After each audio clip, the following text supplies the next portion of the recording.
We're all guilty of it, cooking Thanksgiving dinner at the last minute. Well, not all of us, because some of us don't cook. But we're working to make sure their Thanksgiving dinner is absolutely delicious. News 2's Ashley Yost joins us live at slightly north of Broad in downtown Charleston with some tips this morning. Good morning, Ashley. Yes, good morning, Octavia. We are live inside slightly north of Broad, familiarly known as S.N.O.B. We are joined by Chris Holm. He is the chef here, and we want to talk about these pies we have in front of us. We've got some pecan pies and some homemade graham crackers. So, Chris, how do you get the outside of a pie crispy while keeping the inside gooey? Well, for the pecan pies, it's simple. You got to start with a good 3-2-1 pie dough. Don't overwork your dough, and you get nice flaky crust.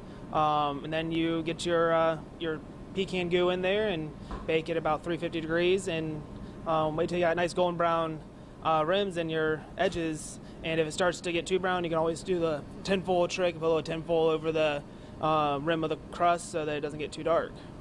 I haven't heard that. That's a great trick. So pumpkin pie is another, but you guys aren't doing pumpkin pie. You're doing something a little different. So tell people what they can do that's still pumpkin, but not a traditional pie.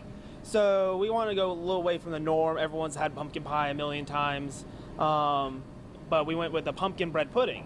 So we took some nice local heirloom pumpkins, roasted them, and picked all the meat out, mixed it with some cream and eggs, as well as brandy and rum and bourbon.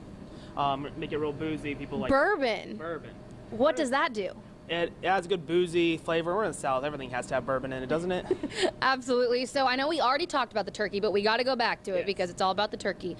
So how long should people leave their turkey in, and how long should they wait to cut it? That's a loaded question. The turkeys, all depends on size. You know, this past weekend I did Thanksgiving with my family. We had a 27-pound turkey. Wow. When we put it in about 9 o'clock, and it came out 5 hours later. If you have a nice little 12-pound turkey, it's going to be a couple hours less than that. So it all depends on time, but you do want to make sure you take out your turkey 30 minutes before you eat because it needs to rest. It'll save those juices. Juices will go back inside the turkey. If you carve it too soon, it will dry out on you, and you don't want a dry turkey.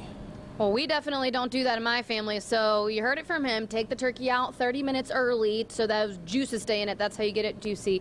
We are live right now inside S.N.O.B. with Chris Holm. We have more for you coming up on News 2 today. I'm Ashley Yost, News 2. All right, thank you, News Ashley. 2 today is just getting started.